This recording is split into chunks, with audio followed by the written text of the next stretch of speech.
안녕하십니까. 신의균의 국방TV 시큐리티 뉴스입니다. 자, 오늘도 아주 중요한 안보, 그리고 우크라이나 소식, 우리 안보, 그리고 정말 중요한 중동 안보까지 살펴보도록 하겠는데요. 자, 우리 안보 일단 예고편 좀 말씀드리면 정말 화끈한 이 참수작전 훈련을 돌입했다라는 건데요. 미군의 그린베레, 그리고 우리 특전사, 그리고 UDT 등이 정말 최첨단, 그리고 최강의 장비들을 동원해서 김정은 제거하는 훈련에 들어갔다라는 발표를 했습니다. 아우, 정말 좋습니다. 자, 그리고 중동에 정말 전쟁이 일어날지도 모르겠습니다. 그 상황 한 번 더 살펴보고요. 그리고 러시아의 방공망이 완전히 먹통 다 뚫려서 모스크바, 상트페테르부르크까지 그냥 완전히 다 뚫려버린 이런 상황 알아보도록 하겠습니다. 러시아 큰일 났습니다. 신인근의 국방TV 구독, 알림, 좋아요 눌러주십시오. 이란이 핵무기를 제조하고 있는 것으로 사실상 확인되었습니다. 국제원자력기구가 이란 핵시설에서 새로운 고농축 우라늄을 발견했으며 12일이면 원자폭탄 1개를 제조할 수 있는 고농축 우라늄을 생산할 수 있을 것이라고 밝혀 파문이 일고 있습니다.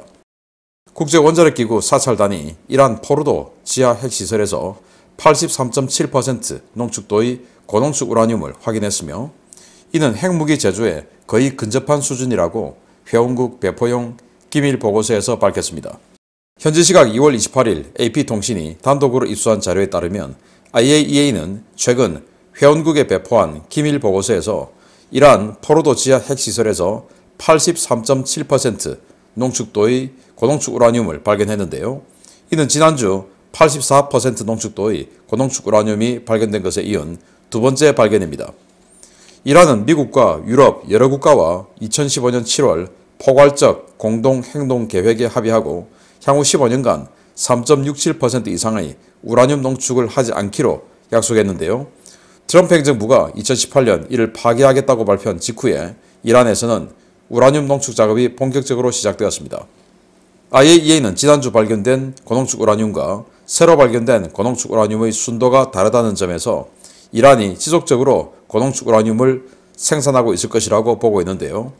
이란 측은 원심 분리기들을 연결하는 파이프 네트워크 안에서 의도하지 않은 농축이 일어난 것이라며 핵무기 제조 준비설을 강하게 부인하고 있습니다. 이와 관련해 콜린 칼 미 국방부 정책차관은 하원 국방위원회 청문회에 출석해 이란이 12일 안에 핵무기 1개를 제조할 수 있는 핵물질을 만들 수 있다라고 보고했는데요. 칼 차관은 외교적으로 풀고 핵 프로그램을 동결하는 것이 최선책이지만 핵 협상은 답보 상태라며 이란 핵 문제의 외교적 해결이 어려운 상황이라고 밝혔습니다. 이란은 포르도와 나탄즈 2개 시설에서 확인된 것만 6,000개 이상의 원심 분리기를 가동하고 있는데요. 이스라엘이 군사적 대응까지 언급하며 벼르고 있는 상황에서 확인된 핵탄두 제조 의심 정황 때문에 중동 정세가 급격히 위태로워지고 있습니다. 네, 고농축 우라늄 90% 이상 농축하면 무기급으로 쓸 수 있죠. 그런데 지금 83.7%, 지난주에는 84% 각각 발견했다는 건데 지금 이 농축 시설이 이 나탄즈에도 있고 포르도에도 있어요. 이번에 발견된 건 포르도. 그래서 이 포르도가 83.7%, 나탄즈가 84% 뭐 이런 식인 것 같은데 이 콜린 칼 미 국방부 정책 차관은 이걸 가지고 90% 이상까지 끌어올리는 데는 12일밖에 안 걸린다 라고 이야기를 한 겁니다. 정말 무서운 이야기인데요. 자, 그러면서 이 콜린 칼 미 국방부 정책 차관은 외교적으로 해결하는 것이 제일 좋지만 외교가 지금 작동을 못하고 있다. 안 되고 있다. 안 된다. 이런 이야기를 해요. 자, 그러면은 이 이란 핵의 직접적인 위협을 받고 있는 이스라엘 그리고 사우디아라비아는 어떤 입장을 취할 것인가? 외교적인 해법을 해야 되는데 외교적으로 안 통한다. 그럼 어떻게 됩니까? 두 가지죠. 선택은 그냥 이란의 핵을 인정하든지 아니면 때려서 없애버리든지 이 두 가지를 선택해야 되는데 이란의 핵을 사우디아라비아와 이스라엘이 인정할 것이냐? 이거는 뭐 굉장히 힘든 일이죠. 사우디아라비아 같은 경우도 이란이 계속 후티 반군을 지원해서 이 후티 반군이 사우디아라비아를 공격하고 있는데 이 후티 반군에게 이런 핵물질, 고농축 우라늄, 핵탄두가 아니라 하더라도 이 고농축 우라늄만 줘도 이걸 가지고 더티밤 만들어서 사우디아라비아에 보내버리면 완전히 사우디아라비아 그냥 큰일 나는 거죠. 뭐 네옴시티고 뭐고 그냥 다 작살인 겁니다. 이스라엘 마찬가지고 이스라엘 국토가 워낙 좁으니까 한 방만 맞으면 그냥 뭐 이 국가 전체가 멸절할 수도 있죠. 그러니까 이스라엘 같은 경우는 이거 용인할 수 없다. 그래서 지난주에 84% 농축 발견되었을 때 지금 네타냐후 총리가 뭐 모사드 국장을 비롯해서 또 국방부 또 군의 최고 수뇌부를 5번이나 모아서 이 이란을 공격하는 것에 대한 타당성 또 작전 계획 이런 것에 대해 논의를 했다고 하지 않습니까? 그래서 이 미 국방부 차관이 외교가 안 통한다라고 하는 이 말은 이스라엘에게 그럼 우리가 때려야지 라고 하는 명분을 준 강력한 어떤 그 명분으로 작용하지 않을까라고 생각이 되고 12일이면 핵탄두를 만든다. 이야 무서운 이야기입니다. 그럼 어쩌면 뭐 그럴 가능성이 좀 낮을 수도 있겠지만 어쩌면 12일 전에 이스라엘이 뭔가 공격에 나설 수도 있지 않을까라는 생각이 들어봅니다. 특히나 이 바이든 정부는 사우디아라비아, 이스라엘 등과 굉장히 사이가 나빠졌죠. 그래서 이 바이든 정부 차원에서 이스라엘과 사우디아라비아를 제어하고 통제하고 할 수 있는 범주를 넘어버렸어요. 사이가 좀 틀어져가지고. 그래서 자신들이 우리가 살기 위해서는 우리는 할 수밖에 없다. 라고 했을 때 지금 이 지역에 어떤 일이 발생할 것인가. 굉장히 심각한 상황으로 다시 또 중동 정세가 변하고 있는데 자 이런 상황에서 대한민국은 미군과 함께 김정은 제거하는 훈련을 돌입했다라고 발표를 했습니다. 보겠습니다. 정권이 바뀌니 한미동맹이 빠르게 정상화되고 있습니다. 한미 양국이 2월부터 3월까지 한반도 전역에서 유사시 북한 지도부 제거 시나리오를 상정한 특수전 훈련 티크나이프에 돌입했습니다. 6년 만에 최대 규모의 미군 특수전 전력이 전개되었습니다. 합동참모본부와 주한미 특수전 사령부가 2월 초부터 3월 초까지 한반도 전역에서 티크나이프 특수전 훈련을 실시하고 있다고 2월 28일 밝혔습니다. 이번 훈련은 미 육군 제1특전단, 즉 그린벨의 미 공군 제18비행단과 여기에 증파된 미 공군 특수전 사령부 제17특수작전 비행대 등 미군 전력과 우리 육군의 특수전 사령부, 해군 특수전 전단, 공군 공중기동정찰사령부 등의 부대가 참가했습니다. 주목할 만한 것은 이번 훈련에 처음으로 투입된 한미연합 특수전 공중자산입니다. 우리 공군은 4대가 실전 배치된 최신의 특수전기인 MC-130K를 처음으로 훈련에 투입했고 미 공군은 갓 배치된 최신형 MC-130J와 AC-130J 고스트라이더 특수전기를 훈련에 투입했습니다.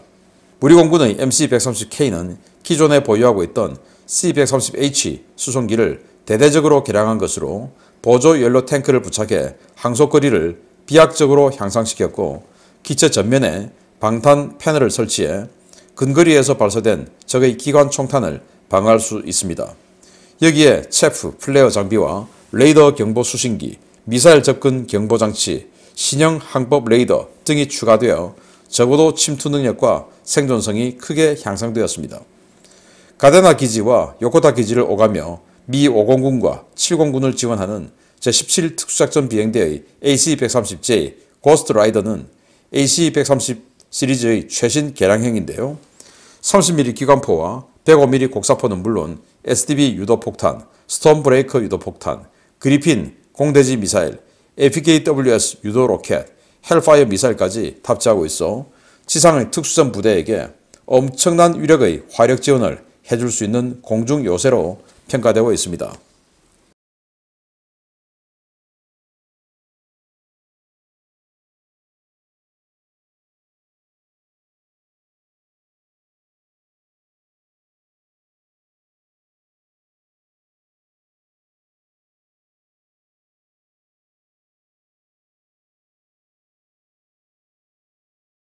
네, 이렇게 야간에 헬기를 타고 공중 강습하는 이런 모습 등 정말 실전적인 훈련을 하고 있는 것 같은데요.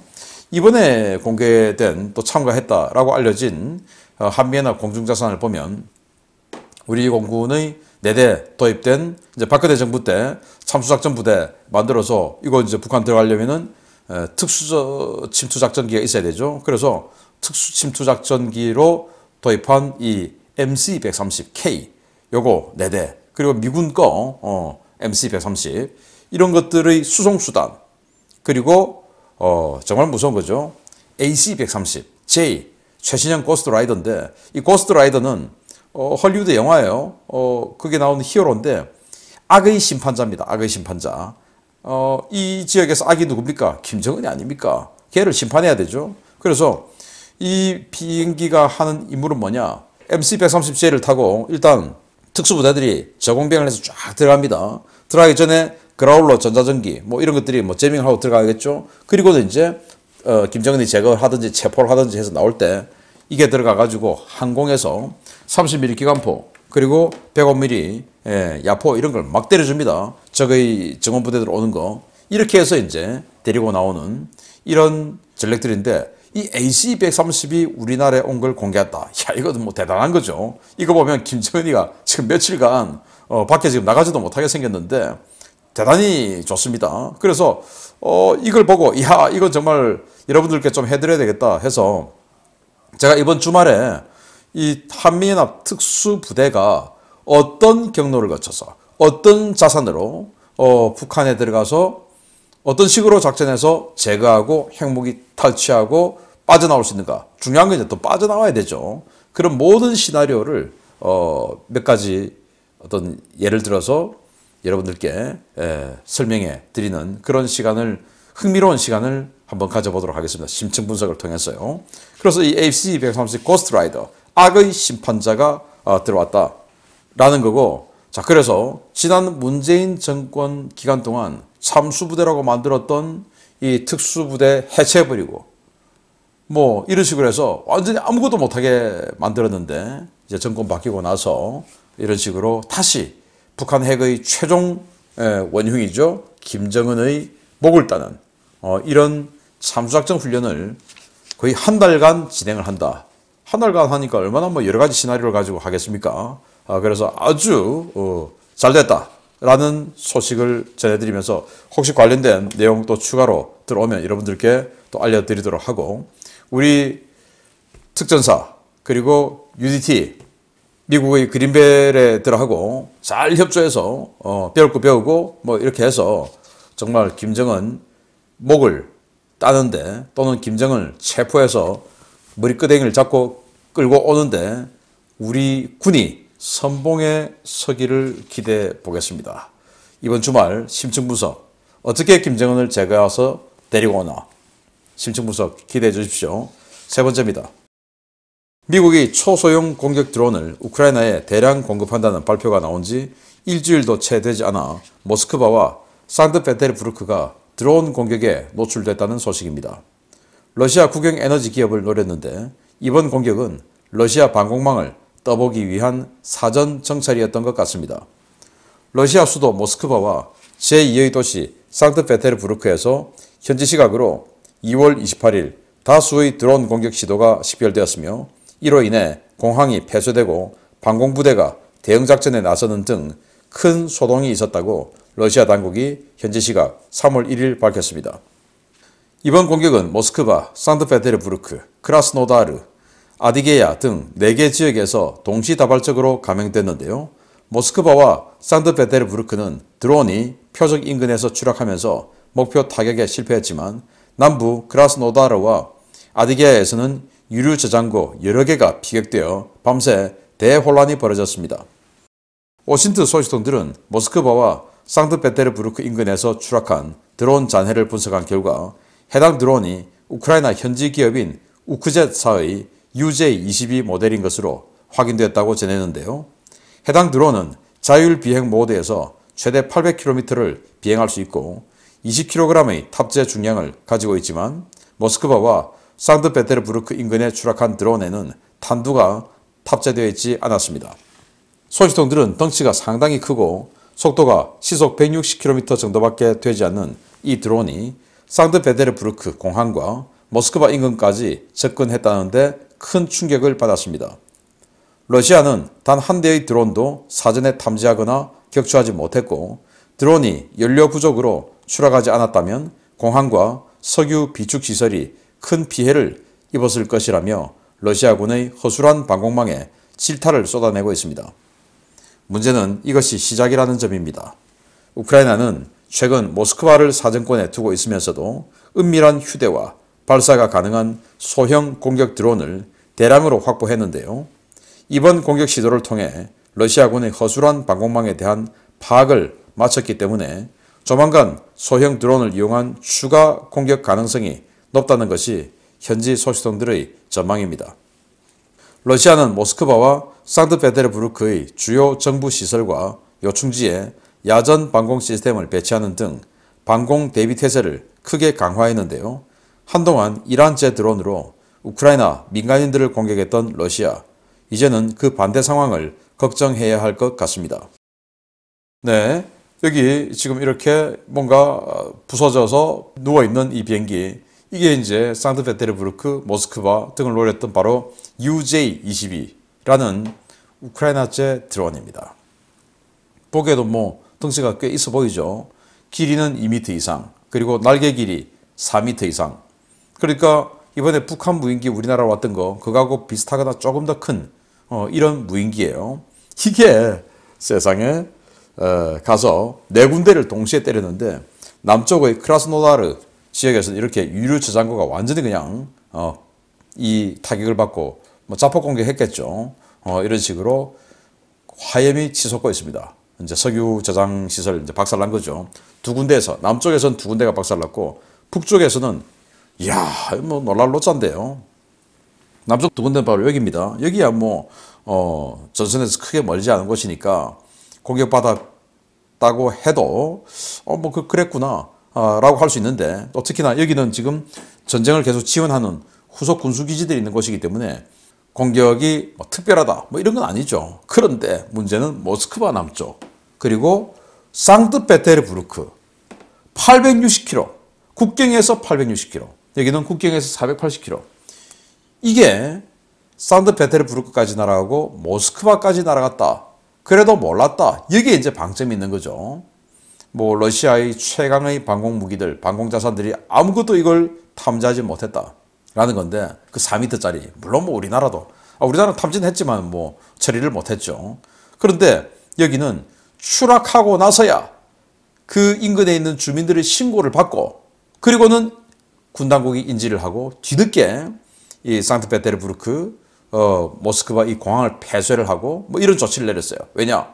불과 며칠 전에 벨라루스 민스크 아래에 있는 공항을 공격받았지 않습니까? 그래서 A-50 조기 경보기 하나 박살나버렸죠. 그런 피해를 입었으니까 또 이런 거냐? 하고는 이제 이 비상을 걸고 공항 폐쇄를 일시적으로 했는데 그 이후의 공격은 없었고, 근데 이제 그 추락한 걸 보니까 탄약이나 탄두나 이런 건 장착이 되지 않은 순수한 그냥 비행기 상태. 그래서 아마 이번 작전은 모스크바까지 또는 상트페테르부르크까지의 방공망의 이 회랑 이런 것들을 파악하고 다시 한번 다져보는 이런 작전이었지 않을까. 그러면 우크라이나가 이걸 방공망의 회랑을 알고 있었을까? 미국이 가르쳐 줬겠죠. 이런 식으로 코스로 한번 날아가 봐. 그럼 쟤들 아무것도 모를 거야. 그래서 코스를 자동으로 입력하면 800km 날아간다고 하는데, 여기에 이제 상트페테르부르크까지 날아가기 위해서 다 제거하고 아무것도 없는 상태에서 그냥 날려보내고, 여기는 뭐 정찰 장비 좀 집어넣었겠죠. 자, 이렇게 해서 연료가 떨어져서 알아서 그냥 추락한 걸 러시아가 발견해냈다. 이 전쟁통에. 그래서 이제는 러시아가 이란제 샤헤드 136 이 드론 가지고 우크라이나를 그렇게 괴롭혔는데, 앞으로는 이제 모스크바, 상트페테르부르크 이런데 이제 그 어디에도 안심할 수 없다. 자, 미국이 무기를 주는데 미국제 무기 가지고는 절대로 러시아 본토를 공격할 수 없어. 이런 단서를 달죠. 그건 당연한 겁니다. 그러면 우크라이나도 러시아 본토, 그 중에서도 수뇌부들이 있는 곳, 또는 수뇌부들이 정치적 부담을 느낄 수 있는 어떤 상황, 이런 것들을 만들려고 하면 러시아 본토 모스크바나 상트페테르부르크를 괴롭혀야 되는데, 그게 이제 이런 저가 상용 부품으로 아주 값싸게 만든 이런 저가형 드론으로 해낼 수 있게 됐다라는 걸 확인한 거죠. 그래서 이거 보면 북한도 전쟁 개전하면 이런 식으로 상용 부품으로 마구마구 1000만 원 이하로 만들 수 있는 이런 저가형 자폭 드론으로 어마어마하게 우리를 괴롭힐 겁니다. 뭐 AN2 이제 이런 건 다 옛날 이야기고 우리 이거 대비해야 돼요. 안티 드론 건 만들고 뭐 국지방공 레이더 이런 거 과거 14년 개념으로 그거 뭐 사업 진행되는 거 그 선배님 그 회사 그대로 써줘야 돼. 바꿀 수 없어. 이런 개념으로 간다면 이 새로 바뀌고 있는 이런 전장 상황하고는 우리는 완전히 그냥 동떨어지는 갈라파고스가 되는 겁니다. 그래서 군인, 제대군인, 퇴역군인 몇 명의 이권 또는 현역에서 퇴역해서 내가 저기 가서 조금 몇 년 더 돈 좀 벌어 먹어야 되겠다라고 하는 자들을 몇 명의 이권 때문에 우리 대한민국 전체 안보를 말아먹을 수는 없죠. 그래서 이 드론에 대한 이 값싼 상용 부품 가지고 만든 이 드론에 대한 이 대비책, 이 모스크바의 또 상트페테르부르크의 이 상황을 보면서 우리 정말 경각심을 가져야 된다. 그리고 우리도 얼마든지 할 수 있죠. 대학 동아리들도 만들 수 있는 수준이니까 이거 굳이 뭐 밀스펙 해가지고 1,000만이면 만들 수 있는 걸 갖다가 5억, 10억 이거 하지 말고 그냥 뭐 한 5년 쓰다 버리면 어떻습니까? 1,000만 원짜리. 굳이 이거 5억짜리, 10억짜리 만들어가지고 20년, 30년 써야 돼. 하지 말고 자꾸 발전되는데. 그래서 우리도 상용 부품으로 이번에 보세요. 터키의 바이락타르 TB2 이런 것처럼 상용으로 싸게 만들어서 대량으로 투자할 수 있는 그런 쪽으로도 우리 방위산업 법을 바꿔서 대량으로 한번 만들어보자. 그리고 그런 대량 운용 부대도 만들어보자 라는 제안을 해보고 싶습니다. 마치겠습니다. 감사합니다.